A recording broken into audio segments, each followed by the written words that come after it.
Hello అండి, welcome to my channel. ఈరోజు నేను ఈ వీడియోలో మా 1 year old బాబుకి ఎట్లాంటి ఫుడ్ ఇస్తానో చూపించబోతున్నాను. Very simple recipes. So first బ్రేక్ఫాస్ట్కి వచ్చేసి నేను ఇవాళ ఓట్స్ దోశ చేయబోతున్నాను. దానికోసమని మనకు కావాల్సిన క్వాంటిటీలో ఓట్స్ని అయితే తీసుకుందాం. ఇలా ఓట్స్ని ఒక బౌల్లోకి తీసుకున్న తర్వాత వాటిని మనం గ్రైండ్ చేసుకుందాము. సో ఫస్ట్ మిక్సర్ జార్లోకి ఓట్స్ని ట్రాన్స్ఫర్ చేసుకున్న తర్వాత మనం వాటిల్లో కొద్దిగా వాటర్ యాడ్ చేస్తూ నార్మల్ దోశ బ్యాటర్ ఎలా ప్రిపేర్ చేసుకుంటామో అలాగే ప్రిపేర్ చేసుకోవాలి. మనం కన్సిస్టెన్సీ చూసుకుంటూ వాటర్ యాడ్ చేసుకోవాలి. అంటే కొంచెం థిక్గా అయినా పర్వాలేదు, తర్వాత అయినా మనం వాటర్ యాడ్ చేసుకొని దాన్ని అడ్జస్ట్ చేసుకోవచ్చు. సో ఫస్ట్ ఇలా గ్రైండ్ చేసుకుంటున్నాను నేను ఓట్స్ని. ఆ ఓట్స్ గ్రైండ్ అవ్వడానికి పెద్దగా టైం ఏం పట్టదు, ఫాస్ట్గానే అయిపోతుంది. సో గ్రైండ్ చేసుకున్న తర్వాత నేను మిక్స్ చేసుకున్న బ్యాటర్ ఇలా ఉంది. సో అది నాకు కొంచెం థిక్గా అనిపించింది. నేను ఫస్ట్ అయితే దాన్ని ఒక బౌల్లోకి ట్రాన్స్ఫర్ చేసుకుంటున్నాను. సో ఇలా బౌల్లోకి తీసుకున్న తర్వాత మనకు కావాల్సిన కన్సిస్టెన్సీలో వాటర్ యాడ్ చేసుకొని మిక్స్ చేసుకోవాలి. సో కొంచెం పల్చగా అయినా పర్వాలేదు, ఆ దోశలు ఈజీగానే వస్తాయి. బట్ థిక్గా ఉంటే మనకి స్ప్రెడ్ చేసే అప్పుడు కొంచెం కష్టంగా ఉంటుంది. అందుకని చెప్పి మనం నార్మల్గా దోశ బ్యాటర్ కానీ లేదంటే దానికంటే పల్చగా ఉన్నా కూడా పర్వాలేదు. సో అలా కన్సిస్టెన్సీ ఉండేలాగా చూసుకుంటాను నేను. సో ఇలా వాటర్ వేసుకొని దాన్ని మళ్ళీ ఒకసారి మిక్స్ చేశాను. సో ఇందులో నేనైతే సాల్ట్ యాడ్ చేస్తాను. అప్పుడప్పుడు నేను బెల్లం కూడా వేస్తుంటాను, తీయగా అది కూడా బాగుంటాయి. సాల్ట్ మొత్తం కలిసేలాగా కలుపుకున్న తర్వాత ఈ థిక్నెస్లో ఉంటే సరిపోతుంది మనకి దోశ వేసుకోవడానికి. ఇంతకంటే కొంచెం పల్చగా ఉన్నా కూడా పర్వాలేదు. సో నెక్స్ట్ నేను ప్యాన్ తీసుకొని, సో బేసికలీ నేనైతే క్యాస్ట్ ఐరన్ వాడతాను. బట్ ఇది దోశ ఓట్స్ దోశ కాబట్టి ఇది కొంచెం రావటానికి కష్టంగా ఉంటుంది. అందుకని చెప్పి నేను నాన్ స్టిక్ వాడుతున్నాను. లేదంటే మిగతా అన్ని దోశలకి నేను ఏ టైప్ దోశ చేసినా కూడా క్యాస్ట్ ఐరన్లోనే చేస్తాను.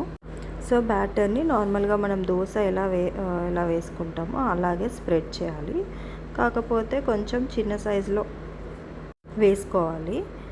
సో ఇలా స్ప్రెడ్ చేసుకున్న తర్వాత దానిపైన ఆయిల్ కానీ లేదంటే గీ కూడా యూజ్ చేయొచ్చు. బట్ మా బాబు ఏంటంటే కొంచెం గీ వేస్తే దోశ పైన కానీ చపాతీ పైన ఇట్లా గీ వేస్తే అంత ఇష్టంగా తినడు. అందుకని చెప్పి నేను లైట్గా ఆయిల్ వేసాను. సో ఆయిల్ వేసిన తర్వాత 2 sides బాగా కాల్చుకోవాలి. ఓట్స్ కాబట్టి కొంచెం బాగా కాలితేనే బాగుంటుంది.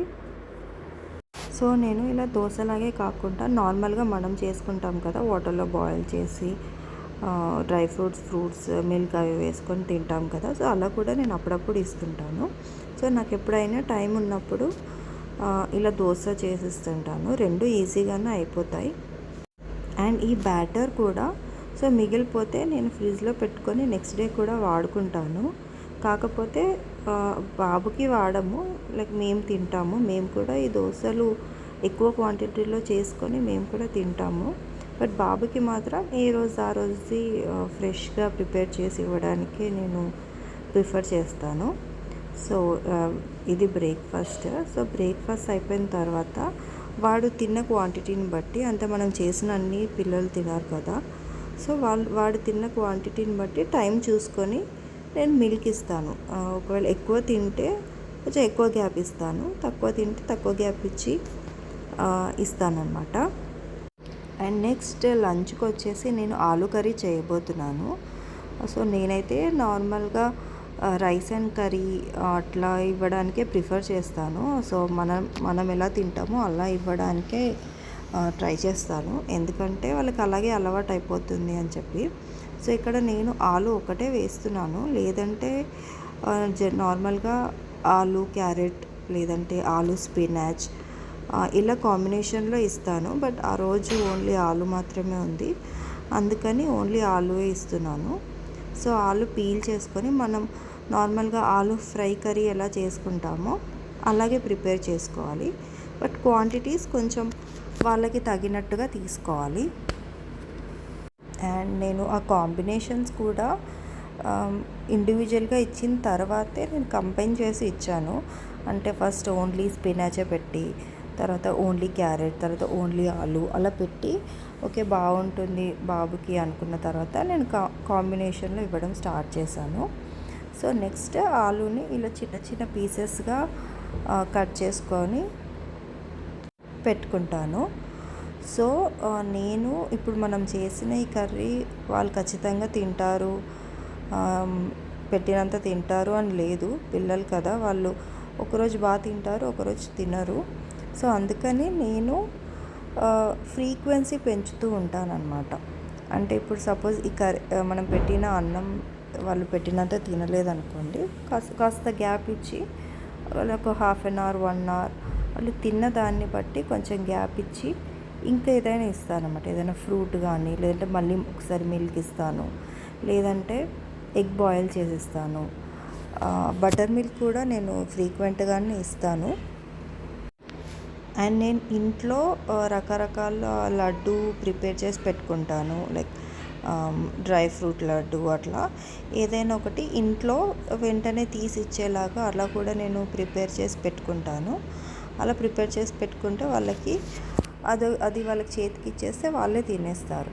సో ఇలా ఫ్రీక్వెన్సీ మనం పెంచుతూ ఉంటే కూడా వాళ్ళకి స్టమక్ ఫిల్ అవుతూ ఉంటుంది. మనం ఎంత న్యూట్రిషియస్గా ఏమి ఇస్తున్నాము అనేది ఇంపార్టెంట్. సో నేనైతే అదే చూసుకుంటాను. సో దానికోసం నేను ఇంట్లో ఏదో ఒకటి రెడీగా పెట్టుకొని ఉంటానన్నమాట. సో ఇలా పొటాటోస్ అన్నీ కట్ చేసిన తర్వాత నేను బాబుకి చేసే కర్రీస్లో మ్యాక్సిమం అన్ని కర్రీస్లో నేను గార్లిక్ వాడతాను. లైక్ 2-3 క్లోవ్స్ అంతే. ఒకవేళ పప్పు అయితే కొంచెం ఎక్కువ వేస్తాను, లేదంటే 2 మ్యాక్సిమం 2 వాడతాను. సో వాటిని పీల్ చేసుకొని నార్మల్గా మనం కర్రీస్లో వేయడానికి ఎలా దంచుకుంటామో అలాగే దంచుకోవాలి. లేదంటే చిన్న చిన్న పీసెస్గా కట్ చేసి అయినా వేస్తాను నేను అప్పుడప్పుడు అట్లా కూడా. సో ఇలా దంచుకున్న తర్వాత దాన్ని అలాగే పక్కకు పెట్టేసుకుంటాను. అండ్ నేను కర్రీ చేయటానికి మ్యాక్సిమం అన్ని కర్రీస్లో నేను గీనే యూజ్ చేస్తాను. ఏవైనా కొన్ని కర్రీస్లో గీ బాగుండదు ఈ కర్రీకి అని అనుకున్నప్పుడు మాత్రం లైట్గా ఆయిల్ వేస్ట్ చేస్తాను ఆ కర్రీని, లేదంటే మ్యాక్సిమం గీనే యూజ్ చేస్తాను. ఆ గిన్నె నిండా గీ మొత్తం అయిపోయింది. సో ఇలా బౌల్లో గీ వేసుకొని, ఎక్కువ గీ కూడా నేను వాడను, ఎందుకంటే మరీ గీ స్మెల్ ఎక్కువ టేస్ట్ ఎక్కువ వస్తే కూడా తినాలనిపించదు. అందుకని నేను గీ వాడను ఎక్కువ. సో అందులో పోపు వేసుకొని, ఎక్కువ పోపులో నేను ఓన్లీ జీలకర్రనే వేస్తాను, ఆవాలు వేయను. సో జీలకర్ర అది గార్లిక్ వేసుకొని ఆలు వేసుకొని ఒకసారి మంచిగా కలుపుకుంటాను. అవి కొంచెం ఫ్రై అయిన తర్వాత, అంటే లైట్గా ఫ్రై అయినట్టు తెలుస్తుంది కదా, సో అలా ఫ్రై అయిన తర్వాత అందులోనే కారం వేస్తాను. నేను స్టార్ట్ చేసింది మిరియాలతో, 1-2 మిరియాలతో స్టార్ట్ చేసి అలా అలవాటు అయిన కొద్దీ పెంచుకుంటూ వచ్చాను. అండ్ దెన్ ఇప్పుడు కారం అలవాటు అయిపోయింది, సో కారం వాడుతున్నాను. సో కారం కూడా కలిపిన తర్వాత అందులో వాటర్ వేస్తున్నాను, ఎందుకంటే ఈజీగా ఉడుకుతాయని చెప్పి అందులో నేను వాటర్ వేసి మళ్ళీ ఒకసారి కలుపుతున్నాను. సో అలా బాగా కలుపుకున్న తర్వాత అందులో సాల్ట్ వేస్తున్నాను. ఇప్పుడు సాల్ట్ నేను 1 ఇయర్ తర్వాతే వాడటం స్టార్ట్ చేశాను, అంతకుముందు వాడేదాన్ని కాదు. సో బాగా కలుపుకున్న తర్వాత మూత పెట్టి కాసేపు అలాగే ఉంచుతానన్నమాట అది ఉడకడానికి. సో ఇలా పెట్టేసి ఉంచేస్తాను. సో నేను ఇంకా సపరేట్ రైస్ అండ్ కర్రీ లాగా కాకుండా ఇదే స్టేజ్లో వాటర్ వేసిన తర్వాత నేను అందులో రైస్ కూడా వేసేస్తాను. 2 ఒకేసారి ఉడికిపోతాయి, క్యారెట్ ఆలు రైస్ లాగా అయిపోతుంది. సో ఇలా కొంచెం ఉడికిన తర్వాత నేను ఆలుని స్మాష్ చేసుకుంటున్నాను. సో నాకు ఇలా స్మాష్ చేసి పెట్టడం అలవాటు. ఎందుకంటే మనకు తినిపించే అప్పుడైనా లేదంటే పిల్లలు వాళ్ళదంతటా వాళ్ళు తినే అప్పుడు వాడికి ఈజీగా ఉంటుంది తినడానికి అని చెప్పి స్మాష్ చేస్తాను. అది మరీ పేస్ట్ లాగా ఏం చేయను, జస్ట్ కొంచెం గ్రేవీ లాగా వచ్చేలాగా నేను స్మాష్ చేసి పెట్టుకుంటాను. సో అలా అయితే మనకి కానీ వాళ్ళకి కానీ తినడానికి ఈజీగా ఉంటుంది అని చెప్పి, సో ఇలా కొంచెం గ్రేవీ లాగా కనిపిస్తుంది అలా స్మాష్ చేసుకుంటే. సో మనం ఆలు కర్రీ ఎలా చేసుకుంటామో అలాగే అనమాట, సేమ్ ప్రాసెస్. జస్ట్ ఉప్పు కారం అవి చూసుకొని వేస్తాను అంతే. సో ఇది ఈరోజు lunch. Rice, curry and egg వచ్చేసి నేను ఆల్టర్నేట్ డేస్ ఇస్తాను, లేదంటే ఎప్పుడైనా సరిగ్గా తినని రోజు ఆ రోజు కూడా ఇస్తాను. అంటే ఈరోజే ఇస్తానని ఏం లేదు, బట్ ఆల్టర్నేట్ డేస్ అయితే కంపల్సరీ.